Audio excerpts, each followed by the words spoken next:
And now, you're tuned in to RBLR, the home of Tampa Bay's RBLR Sports. Hello, everyone out there in Tampa Bay and beyond. This is James Knowles coming at you for the RBLR Sports podcast. I am here tonight on a Tuesday covering the Rowdies like I usually do. However, Carlos, although we are covering the Rowdies, we don't actually have a game to talk about. Instead, there was a storm this past weekend, and that got in the way of the game that we were supposed to be talking about. And I guess that we are left to talk about not only the game to come, but also your new prop this week. Yeah, this is my friend Bella. She's very old now. She's never made an appearance on the pod, James. Correct me if I'm wrong. I don't think so. Yeah, but she decided to pop in the room today. Want to say hi. She's very can you see her? Look how just chill she is today. Very chill. She used to be so very calm, anxious, little scrappy little crusty white dog, but she's cool now. She's 13. So how old is that dog years? It's like 91. Many. Yeah. So she's a little older now, but she's chilling. She's still hanging on and watching all the Rowdies games. We got to hang out a lot this week because we hunkered down on Thursday. You can go now, Bella. It's okay. All right. Bye. Let me open the door for her, James. Hold on. She wants to get outside. Yes. Well, in the meantime, we will continue with the Rowdies chat. But like I said, and like Carlos referred to there, we did not get a game because this past week we actually got Hurricane Helene. If you are not under a rock, then you definitely knew that Hurricane Helene was a problem. It is a problem for those of us in the Tampa Bay area, but it is an even bigger problem for those of us outside the Tampa Bay area, actually. There was just a literal path of destruction waged by a hurricane. So that was obviously very bad. But I guess it's not too surprising, ultimately, that the game that we were waiting for was postponed. And ultimately, that's probably not the biggest of deals considering everything that happened. Yeah, it was a wild time, James. It was one of those things where it didn't seem like it would cause too much of a problem. And then you start listening to Dennis Phillips on the TV the day of, and they start warning you about the storm surge.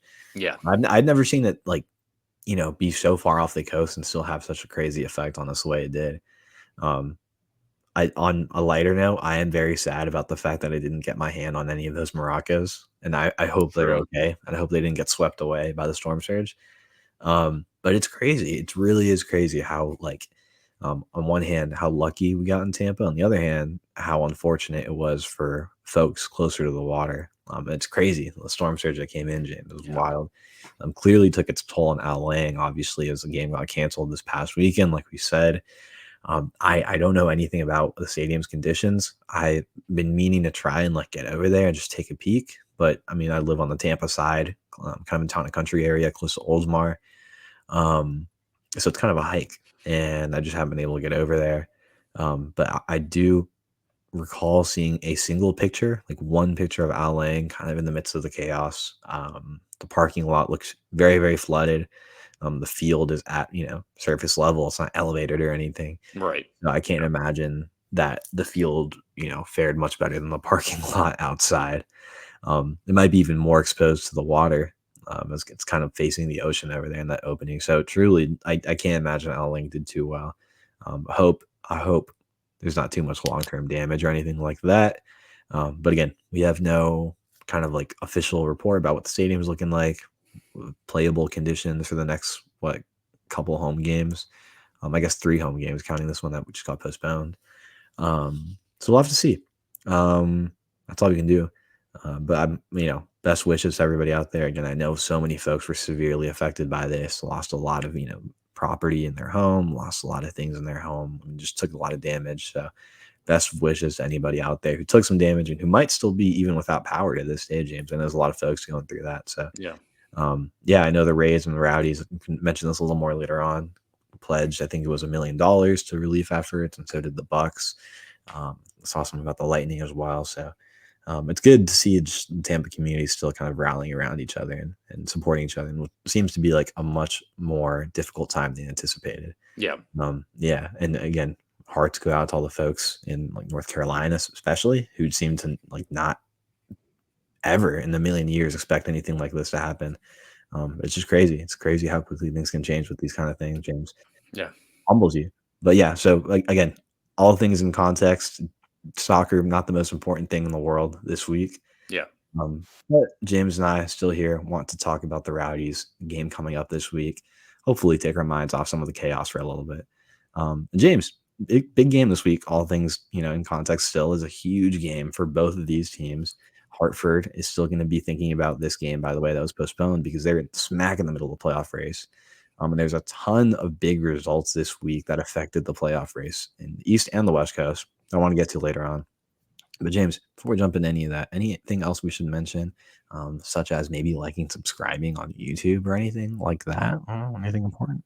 Well, I would ask that anybody listening, anybody watching, anybody who is somehow getting this in some other third way that we don't know about, Sure. please do like and subscribe to us on YouTube or whatever major podcast platform you're using or whatever other third thing that you're using.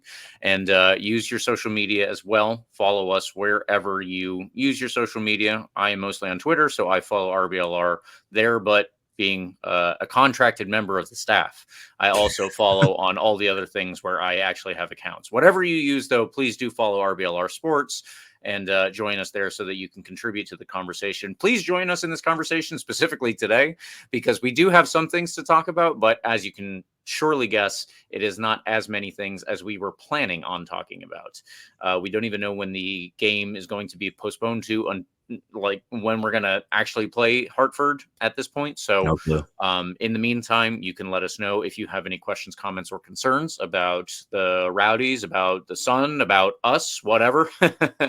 Sure. We are open books at this point, but Yeah. we will get into the topics that we did include in the show today, Carlos. Let's jump into those couple more things that we have. Let's do it, James. Again, going off the rails today, taking suggestions on new hairstyles, if I should shave my beard or not. We can just kill time with that too if we run out of stuff to talk about. But James, again, nothing to recap here, so let's skip the part where we usually recap the game and talk about some other results around the league. Quick standings update. Important thing to note here. We'll get to it in a second. First of all, I'll just mention that Louisville's still in first place, if that surprises anybody. They have 65 points from 29 games, and they're 6 points ahead of Charleston, with a game in hand, by the way, who have 59 points from 30 games. Not that many games left in the season, James. We're coming up on that home stretch. Louisville seeming like they're going to lock in that first place spot. Yeah. Charleston more than likely in that second place spot, much more likely than Detroit or the Rowdies. Speaking of Detroit has officially leapfrogged the Rowdies, going into third place in the Eastern Conference with 48 points from 30 games played. Obviously, the Rowdies have that game in hand from this past weekend. We have 46 points from 29 games played, so 2 points back with a potential 3 point to catch up on from this past weekend. Don't take anything for granted. Hartford is in pretty good form, and they certainly seem like a team that can come out and get a result against us, especially in these kind of weird times where we don't even know if the Rowdies training facility was in full, operational capacity or anything like that, or if they're able to train kind of at a normal pace. So strange times for the Rowdies coming up on this last stretch of the season, but still hanging on in fourth place, having dropped one spot. Indy 11 sneaking up behind us from 29 games played. They're only 3 points back with 43 points. Keep an eye on them. And our opponents for this upcoming weekend, James, Rhode Island FC, our first time visiting that state. They have 43 points as well from 30 games played. So also just 3 points behind us, having played an extra game. Huge game for them. They want to, slide up the table as much as possible in their first year. Certainly not a bad season, James, for their first season in the USL.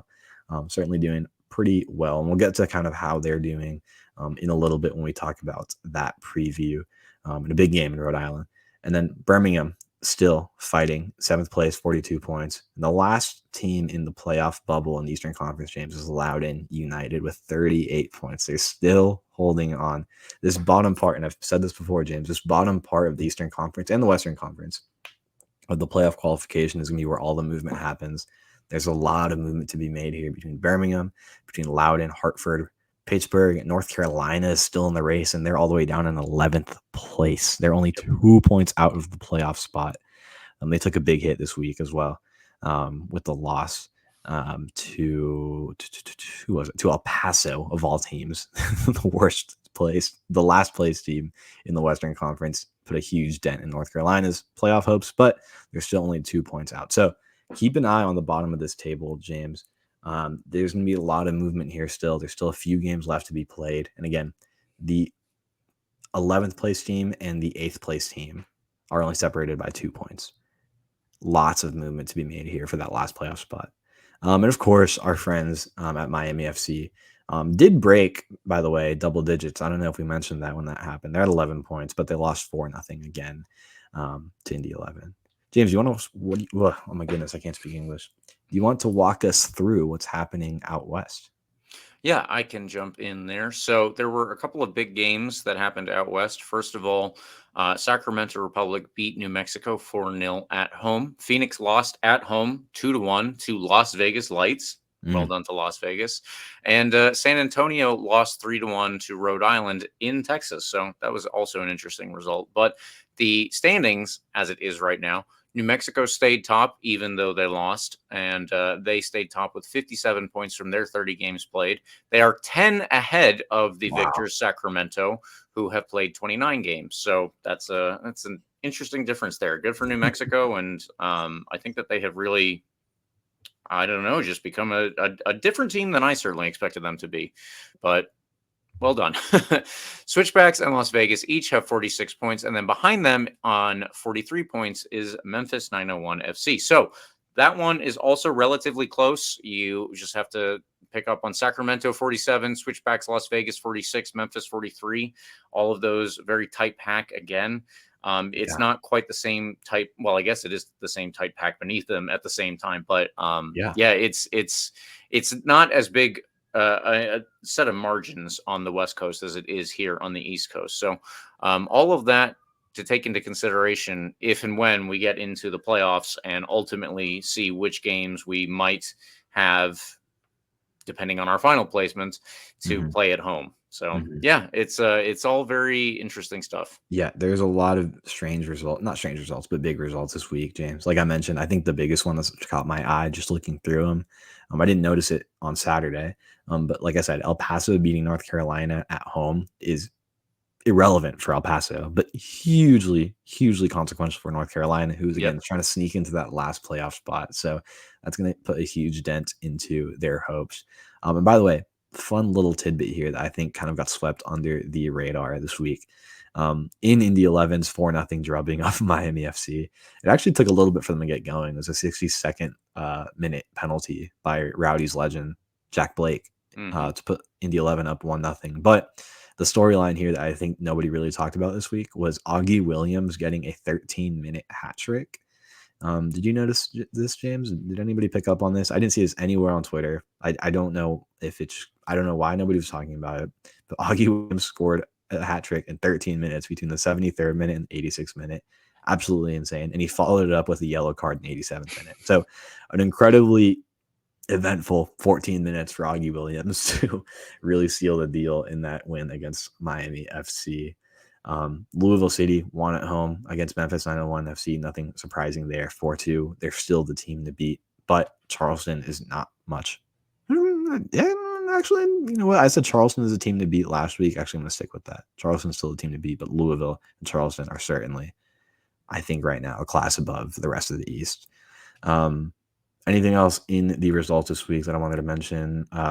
Colorado Springs, who's been on a tear at home, finally dropped points to none other than Loudoun United FC, who got a huge point in their quest to hold on to that last playoff spot. So tons of movement here, tons of big results for teams around the league. You mentioned the Rhode Island win in San Antonio, a pretty impressive result, playing away to a team that usually does pretty well at home. Rhode Island, pretty good run of form. Again, we'll talk about them in a minute here. Detroit City obviously got that win away to Monterey Bay, where we struggled, James, and we leapfrogged us in the table. Okay, that is essentially everything that happened this weekend. You mentioned the other result I wanted to mention, Sacramento killing New Mexico United at home 4-0. That's insane to me, first of all, because of the significant gap between Sacramento and New Mexico in the table. It's going to be really interesting. I would put all my money in the world that that's the conference final we see in the West, New Mexico and Sacramento. Clearly, Sacramento has their number at home, but I think we could see a really interesting game in New Mexico when we square up. Almost inevitably. I don't see any other team really being able to stop them unless Colorado Springs plays at home against one of them, which could be the case, but unlikely against Sacramento, who's pulling away slightly. Okay, James, that was more than anything a way for us to kill time. No, I'm joking. But there was actually some really interesting results in here and some good games. Like I said, feel free to kill some time and go back and watch the highlights from a few of these games. The Augie Williams hat trick is really impressive. I think, which result was it? What game was it? The Las Vegas win in Phoenix is a really interesting rewatch, by the way. If you just want to catch the last 30 minutes of it, Las Vegas scored in the 96th and the 99th minute to win that one 2-1 in Phoenix. So that was an interesting result over there as well. Independent of the 2-1 result, stoppage time goals like that. Absolutely insane. So some good games to go. Check out the highlights if you want. I know there's no Rowdies highlights to watch, so if that's your thing, there's some stuff to keep an eye on in the USL. And certainly plenty to keep an eye on going forward with this playoff race. James, okay. Again, that was everything that happened in the USL. Every possible thing. Yeah, let's go in and talk about the USL League One, USL League Two. Let's just break it down. The Jägermeister Cup final was this past Saturday. Was it? Well, I did not actually know who won the Jägermeister Cup. What's it called? Jägermeister Cup. The USL Jägermeister Cup final was between Forward Madison and the Northern Colorado Hailstorm, and Northern Colorado won on penalties. So that was actually pretty fun. I made my wife watch that. So apologies to her, but we did get to see a pretty fun little game. Okay, sicko's behavior from James here, but certainly an entertaining watch when it's the Jägermeister Cup. I did forget about that. How could I? My one real good anecdote from watching that was, before we move on, I really should hit this. The player who scored the goal for Northern Colorado, who scored the goal for Forward Madison, his name escapes me now, but he is apparently one of the leading goal scorers within this specific competition, the Jägermeister Cup. Okay. And he was labeled the Jägermeister Cup legend. And I gotta say, I really like that. That seems like a title that should really be coveted within the soccer world. The I think I knew a guy we called the Jägermeister Cup legend at the local bar in DC. I'm pretty sure we also had a Jägermeister Cup legend. Good for him. Is this I just thought mob checked you. Bruno Rendon. Does that ring a bell? It was Bruno Rendon. Yes. Wow. Bruno Rendon was the Jägermeister Cup legend. And I loved that. Absolutely loved that. Bruno Rendon, Cuba U20 national, AC Syracuse Pulse former player. Apparently that was a team I forgot about. Do you think he's telling his family that he was the Jägermeister Cup legend? Was that what it's called? The Jägermeister Cup legend? This was just something off the cuff from the commentator who was describing him because he was leading the goal scoring charts and then he went and scored again. So I'm assuming that either this has not got back to him, or if it has got back to him, it's because everybody is telling him that this is the most amazing title he will ever have. I thought you were saying it's like a man of the match type. No, if they did do that, I would love it even more. But yeah. Did you say there's a shot like from the cup? Is that right? That'd be awesome. Okay. Well, James, we could continue to waffle about random USL results. I'm sure we can make up some stuff and find, NPSL news to talk about. We're really scrapped for content. But there is certainly a Rowdies game to talk about. We talked about it a little bit, hinted at it. Away, it's Rhode Island FC, a stadium which looks pretty interesting, by the way. Really cool area, from what I understand. Never been up there. Try to get up there when Georgetown played Providence, but highly in demand tickets back then for college basketball drama, if you care to follow that. Cool area. Certainly trying to get up there one day. Won't be this year. It's a quick turnaround. But a big game coming up. Before we talk about that, James, I will throw in here a quick shameless plug for the RBLR Sports shop at shop.rblrsports.com. you could oh my goodness, you could support us just a little bit more, because liking and subscribing is free. But if you want new threads, you can support this podcast by heading over there to shop.rblrsports.com and check out all the fun designs that have been cooked up. The link is in the description. James was pointing at it in the live stream and the video of this podcast. You're missing out on his pointing abilities if you're not watching the video. Again, the link is in the description. The promo code you can use is COYR for 10% off. Again, COYR, like James is pointing at, for 10% off your order. Lots of cool stuff over there. Go get some stuff and save 10% in the process. Yeah, plenty of fun stuff over there for the Rowdies games, your Rays games, your Lightning games, although the Rays season is already over, sadly. The Buck season is in full swing. The Sun season is in full swing. Lightning season is about to get underway here. Without Steven Stamkos, sadly, but I'll save that for the folks at RBLR Lightning. Lots of fun stuff to buy over there.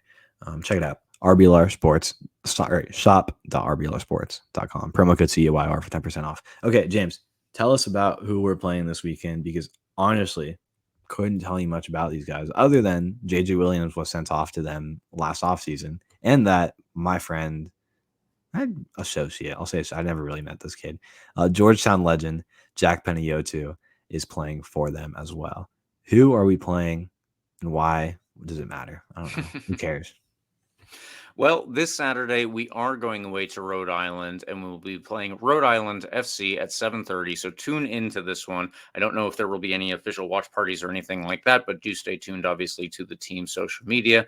I'm sure that they have a lot to work out right now going on from front to back at the organization. So if not, just tune in on your local TVs. Of course, Rhode Island aren't doing what we thought they would before the season started, but they are still doing well. Carlos, you mentioned that 6th is not bad for an expansion team. It's not. We have seen expansion teams probably do better. We have definitely seen expansion teams do worse. Oh, yeah. So I think that, honestly, their 43 points from 30 games is not that bad. Yeah. They lost 2 games before winning their last 2 games, including away to San Antonio FC, as I mentioned previously, and they have mostly at this point morphed into a 5-4-1 formation with Koke Vegas starting in net. He will sit behind Clay Holstad as the right wing back, Grant Stoneman, Karifa Yao, Frank Nodarcy, and Jojea Quizera as the left wing back.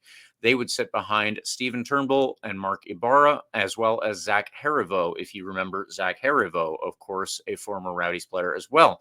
Noah Fuson would more than likely have gotten the start. However, he was actually sent off versus San Antonio, so you can expect him to not be available in this particular game.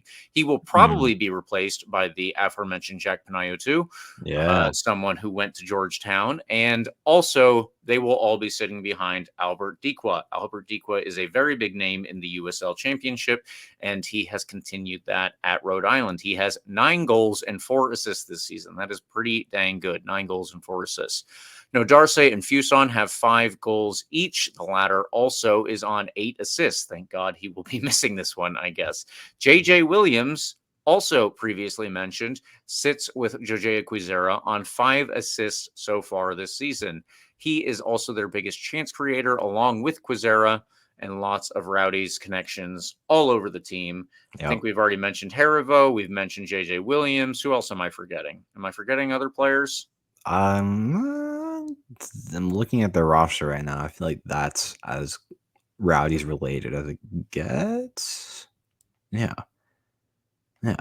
They got some names from around the league that They definitely do have some big ones. Yeah, I mean, I'm just looking at their roster. There's plenty of names you'll remember. You mentioned a few of them. I feel like Albert Dikwa is a name that kind of shocked the USL world when they picked him up this offseason. He's certainly kind of living. Honestly, is he living up to the hype, James? How many goals does he have this year? 9 goals, 4 assists in 27 matches. Okay. Certainly playing as a good enough striker for an expansion team.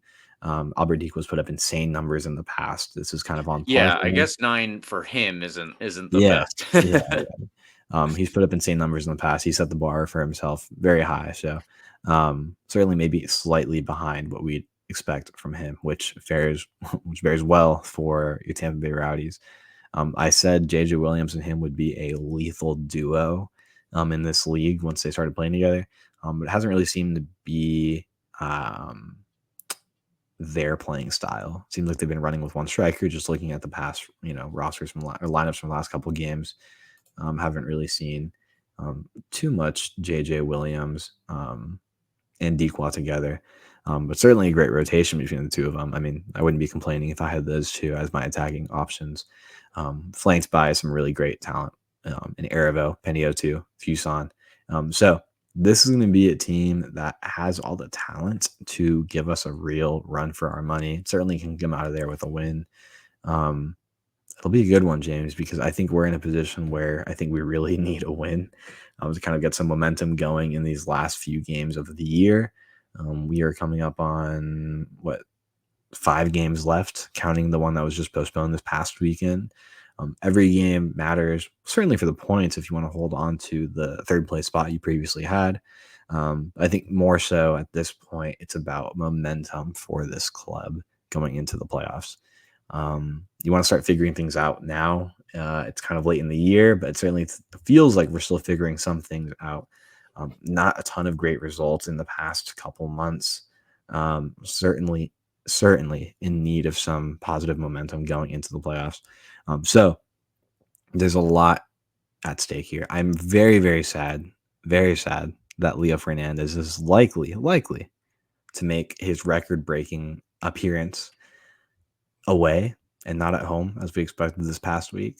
So maybe an early congratulations to him if he gets on the field, which I think is probably likely, James. Am I mistaken in saying that? No, I don't think so.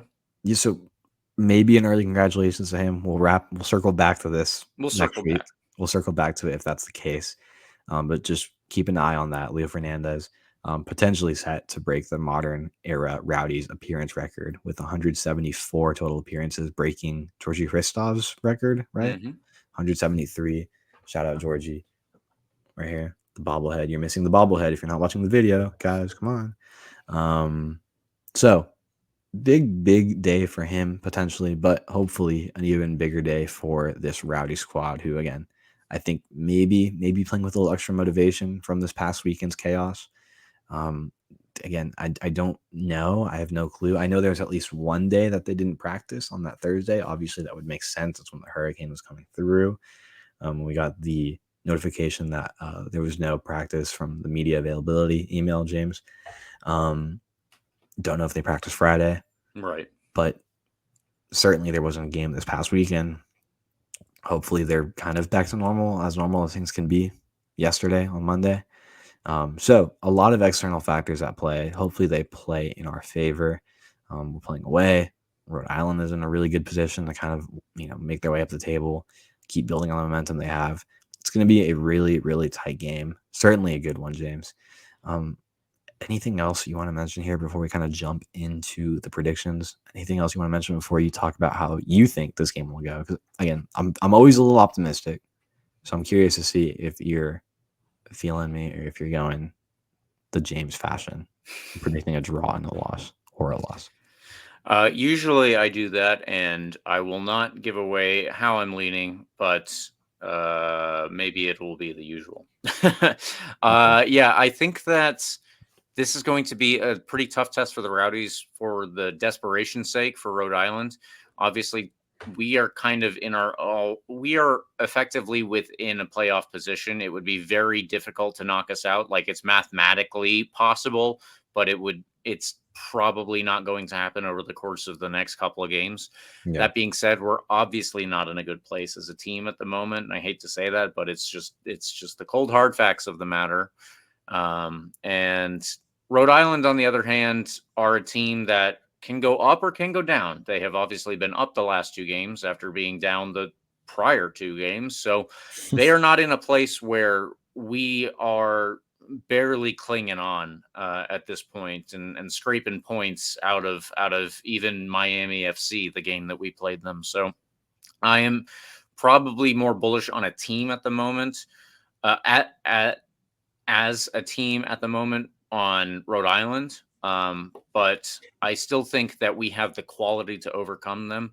And I know that they have been able to put it together a lot better as the season has gone by. And that's a testament to the manager of Rhode Island, Conno Smith. But At the same time, there are just players on the Rowdies team that if they can step it up, even for a couple minutes at a time, they can do some real damage. And if all we need is to do it at a couple minutes at a time, then I think Manuel Arteaga, Cal Jennings, Leo Fernandez, probably off the bench, will be able to do that. So I don't see us losing this game, but at the same time, Rhode Island are going to do everything they can because they're going to see this as a winnable game, and they're going to want to win this one for sure. Yeah, James. They're again. I actually hold on. Let me fact check what I'm about to say before I say it. I don't want to jinx them, but I don't really care. Okay, so Rhode Island is in a comfortable-ish spot, by the way, for playoff qualification. They're 5 points ahead of Loudoun United, who's 38 points. So at least 5 points clear of that last playoff spot. So again, nothing secured. There's still 4 to 5 games left, depending on how many games you've played this year. Most teams are on 29. Well, all teams are on 29 or 30 games played. So I don't, again, I like kind of you're mentioning, I don't think for them it's going to be a matter of getting into the playoffs, but they're in a position to leapfrog Indy 11 right now. And maintain a little bit of a distance. Maintain that distance. And in theory, be in a position to leapfrog us, pending a couple big results that would fall in their favor. Obviously, a win against us would take away points from us and add to their point total. But you have to look ahead to the Rowdy schedule as well. Next couple of games include an away trip to Louisville City, right? Very difficult game. I might even be pessimistic that week and say we don't come out of there with a win, which would be huge for Rhode Island. So you kind of start to look ahead the next couple of weeks. Hypothetically, Rhode Island gets 3 points on us. Obviously not hoping that's the case. Then they'd be tied on points with us, and we'd have that game in hand still. You go over to Louisville, maybe drop points, right? Rhode Island's still very much in the mix for a 4th place finish if they can get this what would be a huge result for them against us. Again, not only would that qualify them to the playoffs, but I would give them a home game in that early part of the year of the playoff part. Sorry, oh my goodness. That would give them an early first round home game in the playoffs, which would be huge, I think, for a first-year team to have a playoff game at home in terms of kind of building their brand, building momentum. This is a lot at stake for Rhode Island FC, despite kind of already being in the playoffs, which, again, I would consider a success for a first-year team in the USL. Okay, James, a couple questions / comments from our social medias and live streams. I think we get to that in a second. Let's give our predictions and then go to the extra time segment. I mentioned a couple of things, including these comments. Again, if you're watching this live, feel free to take a second, throw in any questions, comments, concerns. I don't know. Ask James like how his day is going. Ask me what I'm going to have for dinner tonight. I don't know. Throw something on the Twitter live stream, Instagram live stream, YouTube, wherever you're watching. And we'll get to it in just a second here. Okay, James, all that being said, huge game for Rhode Island, huge game for us in a slightly different manner. Need all the momentum we can get going into the playoffs. How do you think this game goes? Yes, well, I have joined Eureka in predicting a draw. He went with a 1-1 draw, and I went with a 2-2 draw because I do see us scoring, but unfortunately I do see us also conceding at least 2 on this one. So that's how I ended up on that one. Carlos, what about yourself? Where are you leaning? Where are we on the prediction standings? I will tell you real quick. You come up with that and I'll get it. Okay. Because I'm thinking how bold I want to be here, depending on how I'm doing in the prediction standings. 14, 13, 12, Eureka. Okay, so I have 14 points on our prediction standings. James has 13. Eureka has 12. Okay. Thinking about this strategically, I think both of you took the most reasonable results, right? So I think a draw is very likely. That being said, I'm going to try and build some space, try and create a bigger gap here with my lead. I'm going to say we win 1-0. I'm gonna say Okay. we're going into Rhode Island. We win 1-0. That's the exact score. I add 2 points to my prediction table lead. I start to pull away and crown myself the champion of the RBLR Sports prediction league between me, James, and Eureka. Yeah. I also think it's a reasonable result, by the way. Like Rhode Island's a good team. I think we're due for a big result. I think this is a team that it's going to have a lot to play for this week. Mentally, I just think there's just a lot to play for, right? This area kind of went through a lot. They're playing with a bit of a chip on their shoulder after a string of pretty negative results. Um, I think they're fiending for a match after not being able to play against Hartford this weekend. So I think it could go two ways. It could mean that we come out a little sloppy, and Rhode Island takes advantage of that and pulls away, and even comes out of there with a win. But I think it would also mean we come out onto that field with a lot of energy and kind of impose our will on this team. So I think it'll be a good win. I think it'll be really tight, but I think we come out of there with a 1-0 win is my official prediction. Okay. James, important questions being asked on the live streams. Matt from Unused Substitutes asked me, what are your go-to hurricane snacks? James, what do you got? Well, I can tell you what we had in this house, and we did have some popcorn. That was my wife's choice. Boring. I like and this is probably going to sound obnoxious, but I do like the Larry and Lenny's protein cookies. Those are pretty What? good. They're really good. They're like big cookies. They're soft baked, but they're supposed to be protein packed. So supposed to be as good for you as a cookie can be. Keep in mind it is a cookie. They're pretty good. I would recommend those. And then naturally, we did have beers because it was supposed to hit on Thursday. My wife and I went out to the bar that's like in the next shopping plaza on Wednesday night, and we had a couple of beers at the bar, not a couple of bars at the beer. I haven't had anything to drink before we even started this, but and then Thursday night we also had a couple of beers as well. So yes, I would recommend, as long as you're in a safe place, which luckily we were, a couple of beers to ride out a hurricane is always a good idea. Yeah, I actually did that as well on Wednesday with my family. We went to a local bar around here in Altamar. They had trivia, so we ended up doing trivia. Team name was Cantore's Crew. Shout out Jim Cantore from the Weather Channel. Goated.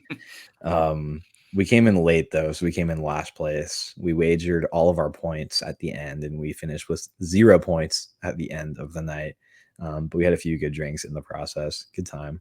What did I snack on during the hurricane though? I think I had a couple like cups of Cheetos. I think I had some Cheetos. My grandma came over and crashed at our place because the power went out at her house. So I think we had some like good Ecuadorian food. Oh, that sounds So I know it's not something you can buy just at Publix before the hurricane, but if you have an Ecuadorian grandma, highly recommend having her over for the hurricane. Very hype in terms of the snack department. Eureka said his trivia name would be The Waffle House is Closed. Yeah, that's a scary sight. The two things you run away from when there's a hurricane, when Cantore pulls up to your town and the Waffle House closes. Very scary stuff. But Matt, thank you for the question. As you can tell, we're starved for content, just like I was during the hurricane, and I was snacking on all the Ecuadorian food. Okay, a more serious question, James. This was from Instagram, Ags1995. Gave us a question about our evaluation as professional podcasters and contracted RBLR Sports journalists who make so much money from this podcast. Like, it's absurd, like at least 8 figures. He asked us about how Robbie is doing from our perspective. James, I think I have kind of like a mixed bag of thoughts here. Where do you fall on this?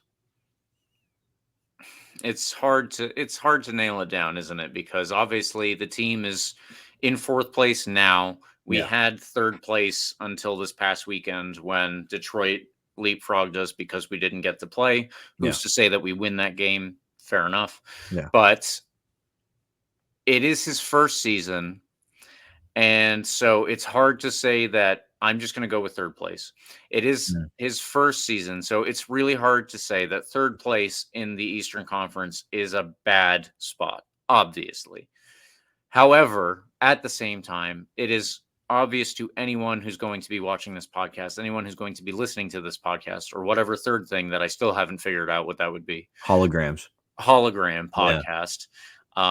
That we would that this is not a good spot that the Rowdies are in right now. It would be hard for any of us, hologram or otherwise, to say that the Rowdies are doing well. And there have been multiple games this season where afterwards, and I'll just pull up the most immediate one in my head. After this game, I thought, oh my goodness, this is the team. This is the team that has what it takes. And this was after the home win versus Charleston, where we went down 2, came back and won 4-2. And then you go and you watch the reverse fixture and you see the reverse performance too. It was dreadful. It was absolutely dreadful. The Rowdies looked really slow. The Rowdies looked out of ideas when we had the ball, but we barely had the ball compared to Charleston, who were always dangerous. They always had a new idea. They always had a new way to threaten us. And so it seems at this point then, because obviously our win came before theirs, it's possible that the wheels have fallen off this thing or whatever, but man, it's definitely gone sideways a little bit. Yeah.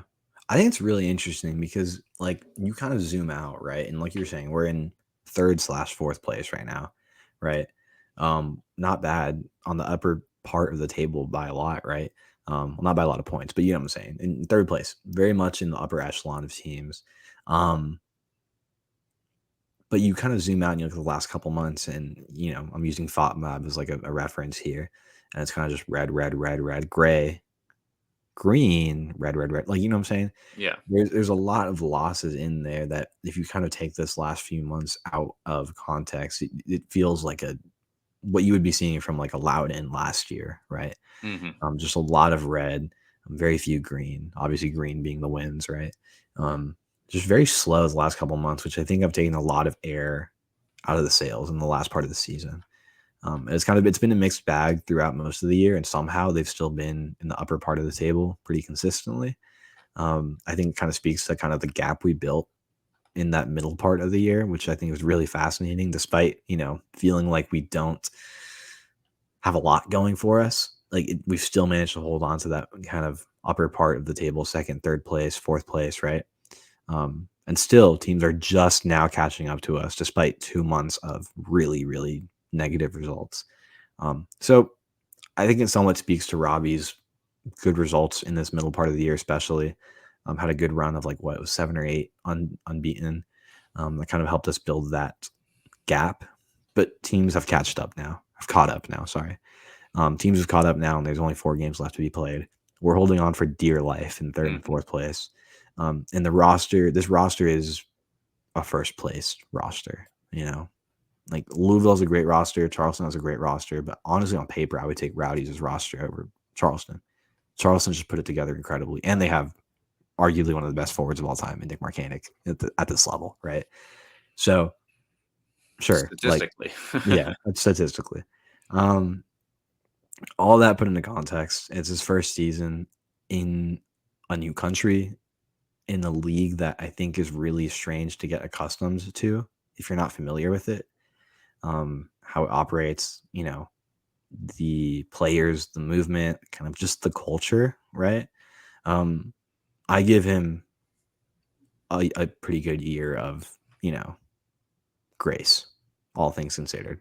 Like how challenging that move must have been.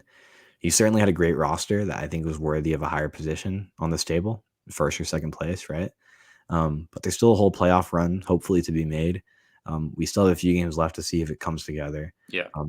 Right now, I would say it's a fine-ish year. But again, I'm giving him some grace this year because it's his first season. It's really difficult to come into a new team and immediately win it all in the first year, right? Regardless of where you go, and regardless how good the team is. So that's fine. I'll give him a year of grace here. I think that's totally okay. And all that being said, still a decent year.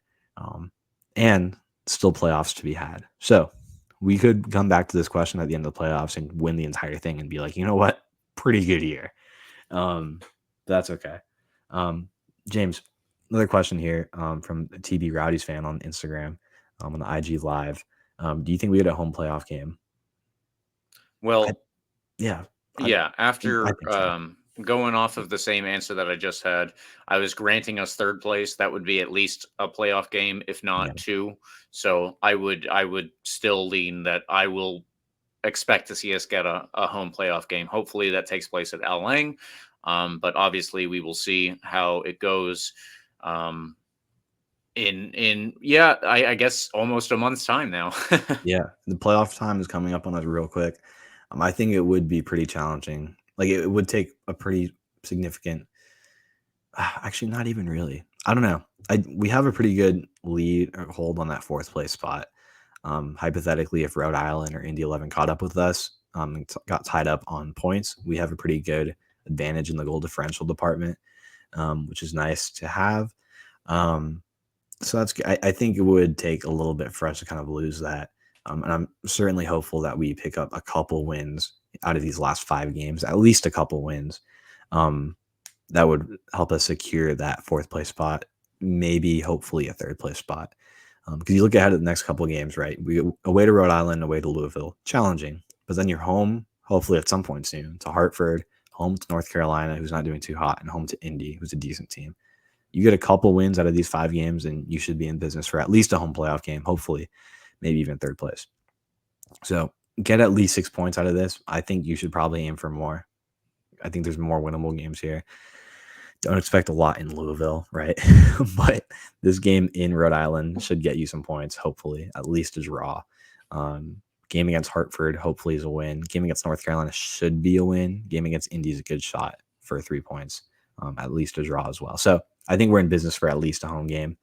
Please don't clip this and come back at the end of the year and call me an idiot because I'm wrong, because it looks like a pretty good take right now. But I guess it could be wrong by the end of this season. Again, 1 month's time, wherever it is we're playing home games, who knows if Al Lang's going to be in good condition by then. I think it'd be kind of hype if we played at like the Sun Stadium for a little bit. Help us out. Let me find. It's on the water still. It's in Tampa. It's on the water in St. Pete. It's just different kind of water. But hey, we're there. Or what if we sell out like Raymond James Stadium, 60,000 people in the playoffs? I think we could make that happen. Yeah. Okay, James, there's one more question that came in from Gym Class Hero on Instagram Live. Favorite kind of beer? Because we started talking about it. Again, we've actually made good time with all this, actually. I feel like we've squeezed in a lot here, despite being starved for content. And I think this is a good live question to wrap us up here. I think we should do like a beer pod, a beer episode when we're really starved for content. Okay. We can do like a drinking game with this. I think it'd be a good time, James. Favorite kind of beer, James? Take us away. Your thoughts. Well, my favorite kind of beer largely is dark beers. So I'm assuming that they wanted something a little more specific than that. Oh. If I were going to go for a brand, just as I did when we went out to get dinner last night, I would go for a Modelo Negra. That is probably the beer that I would jump to the soonest. It is a very good dark beer. If you're looking for a craft beer, I would recommend Cigar City's Maduro. That is a very good brown beer as well. So 2 quick recommendations if you have any similar taste buds to me. I can't disassociate a hot day on the beach, and I can't like not think of that with a Corona Light and a lime. So that's always a classic for me. But I know we talk about Berry House a lot, but like actually yesterday I was at World of Beer watching. On Sunday I was at World of Beer watching the Bucks game with a couple friends, and they have a Berry House beer at World of Beer by the airport. I can't tell you which one it was, not because I'm like signed like an NDA or something. Just I forgot. I forgot what beer it was. But James, I don't know what it was, but it was the best beer I've had in a very long time. So go to the World of Beer by the airport and get whichever beer it is that's Berry House there. Because it's only one. They have one Berry House beer there. It was fantastic. Changed my life. It's not changed my life, but you get what I'm saying. It was very good. Very close to changing your life. Yeah. So, okay. Yeah, that's my take. that's my take on this.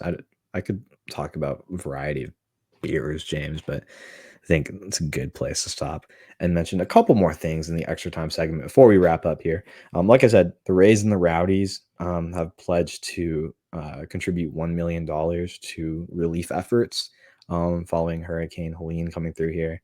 This is just straight from Twitter, by the way. I'm looking at this. They're contributing to United Way Suncoast feeding Tampa Bay, the Tampa Bay Beaches Chamber of Commerce, and the City of St. Petersburg's relief efforts. This is from Twitter, from the Rays Twitter account. These coastal cities, like, I'm taking note that they mentioned the Tampa Bay Beaches Chamber of Commerce. So many small businesses literally swept away in these beach towns, James. I know, like, John's Pass, for example, destroyed, like, super touristy area that survives on tourism. Lots of restaurants that I usually go to over there when I'm around the beach swept away, closed right now. No clue about when they're going to reopen. Yeah. So stuff like this is I think pretty huge for these businesses. And I hope, I know the other teams followed suit.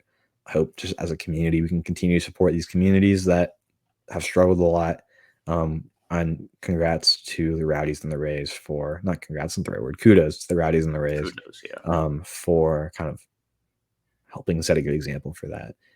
Speaking of that, James, I saw, this was just from the Rouse Mob Discord. I saw several folks mentioning that the Rowdies called, a bunch of their season ticket holders to check in on how they're doing. I think that's really great to hear. This club has always been really good about fostering the community that it has around it. I think it's really lovely to hear that folks were receiving calls from the club, checking in, seeing how folks are doing. No marketing or anything, no ticket sales, just quite literally checking in. So good on the Rowdies for doing that. That's really good to hear. Again, so many folks have been affected by this in ways that we can't even really imagine. So I think the Rowdies playing at least a small role in doing their part is very good to hear, James. Because I don't know, this is soccer at the end of the day, right? And it's a huge part of my life. It's good to know that the club I love so much and, spend so much money on and spend so much time on, right? Cares about its community in the way they do. So good on them. Good on them. Good on the Rowdies. Good on the Rays. And all the teams in the Tampa area who seem to have contributed to the whole relief effort. So good on them. Shout out Tampa Bay. Love this area. Love the people here. Great community. There we go. I think that is a good place to leave it. And we will say thank you, listeners, for tuning in tuning in whether you did via the live show or listening when it came out tomorrow, which is probably Wednesday, or whenever you happen to listen to it. But we always appreciate when you listen. Please help us out by following RBLR Sports on Instagram, Twitter, TikTok, Facebook, Threads, anywhere at RBLR Sports. I am mostly on Twitter, as you can see below. There we go. At RBLR James K. If you would like to get at me, Carlos, what about you? At Carlos GPA Town on Twitter. Again, you can see that below as well. Oh, there we go. I got it. Shout out to everybody who was asking us questions in the Instagram live on Twitter. Appreciate you guys, especially this time when there was no game to review from this past week. Always love hearing any questions, any comments, any concerns from everybody in this podcast. I think it's really great to kind of get everybody else involved, and especially in this week when we might have been slightly starved for content, James. A little bit. I think it came in great use. So thank you to everybody for contributing as well. And with that, we would just ask for you to like and subscribe to our podcast. As we have said, you can get the full experience on YouTube, but if you prefer, you can also just listen to us on Spotify, the iHeartRadio app, Apple and Google Podcasts, wherever you want to tune in, or Hologram. We know that Eureka hooks that up with the people who are involved there. Yeah, like VR, something. I don't know. Yeah, whatever. For one more week without a game, but certainly one game coming up. Come on, you Rowdies. Let's go. Let's go, James.